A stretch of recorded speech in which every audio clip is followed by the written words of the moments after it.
इधर उत्तरी अमेरिका के मेक्सिको में लगातार ज्वालामुखी में हुए विस्फोट की वजह से वहां पर अलर्ट जारी कर दिया गया है। धधकते ज्वालामुखी का एक खौफनाक वीडियो भी सामने आया, जिससे खतरनाक लावा और राख निकलता नजर आया।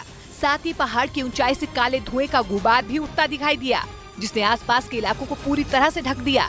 राख और जहरीली गैस से बचने के लिए वहां करीब 12 किलोमीटर तक के दायरे से बाहर रहने की अपील की गई और सरकार ने लोगों को मास्क पहनने के भी निर्देश दिए ताकि ज्वालामुखी से निकलने वाली राख से बचा जा सके। इसके साथ ही 3 राज्यों में सभी स्कूलों को बंद कर दिया गया। वहीं खतरे को देखते हुए वहां की नेशनल सिविल डिफेंस की ओर से येलो अलर्ट जारी कर दिया गया।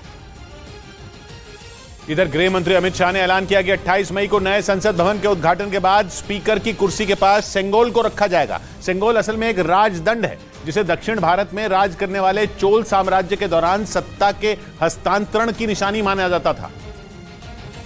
यही वजह है कि प्रधानमंत्री ने इस सेंगोल को म्यूजियम से निकालकर नए संसद भवन में रखने का फैसला लिया। जब भारत को ब्रिटिश साम्राज्य से आजादी मिली थी तब ये सेंगोल तमिलनाडु के तंजौर जिले में मौजूद तिरुवदुथुरई अधिनम नाम के शैव मठ ने भारत के पहले प्रधानमंत्री जवाहरलाल नेहरू को सौंपा था। सेंगोल असल में एक राजदंड है जो दक्षिण भारत में राज करने वाले चोल साम्राज्य के दौरान सत्ता के हस्तांतरण की निशानी माना जाता था और चोल साम्राज्य का हर राजा आने वाले राजा को गद्दी संभालने से पहले ये सेंगोल देता था। यही वजह है कि भारत सरकार ने इसे नए संसद भवन में स्पीकर की कुर्सी के पास रखने का फैसला लिया।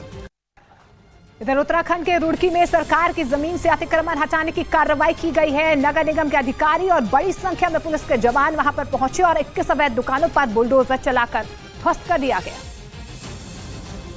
लेकिन कई लोग नगर निगम की कार्रवाई का विरोध करते नजर आए। दुकानदार अपनी दुकानों के बाहर खड़े हो गए और अतिक्रमण हटाने पहुंची टीम को रोकने लगे।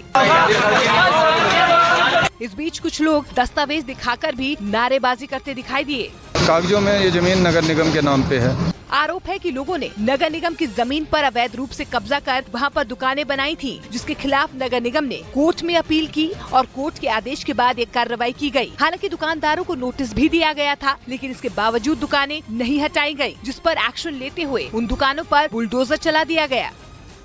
इस बीच खुफिया एजेंसियों ने दावा किया कि भारत की ताकत से घबराकर चीन ने एलएसी पर 3 नए एयरपोर्ट बना लिए हैं, क्योंकि चीन ये बात अच्छी तरह से समझ चुका है कि भारत के सैनिकों से मुकाबला करना उसके बूते से बाहर है और इसी वजह से वो एलएसी पर अपनी ताकत बढ़ाने में जुटा है। खुफिया रिपोर्ट में दावा किया गया कि चीन भारत की सीमा के पास 3 नए एयरपोर्ट बना चुका है। रिपोर्ट के मुताबिक चीन ने अरुणाचल प्रदेश की सीमा से 45 किलोमीटर दूर तिब्बत की लोंगजी काउंटी में एक एयरपोर्ट बनाया है जो जनवरी में शुरू हो चुका है, जबकि दूसरा एयरपोर्ट सिक्किम की सीमा से 60 किलोमीटर दूर टिंगरी काउंटी में। इसी तरह चीन उत्तराखंड के पिथौरागढ़ की सीमा के पास तिब्बत की बरांग काउंटी में भी एक एयरपोर्ट बना रहा है। इसके अलावा चीन छोटे एयरबेस को भी बड़े एयरपोर्ट में बदल रहा है ताकि वहाँ वो अपने लड़ाकू विमान तैनात कर सके।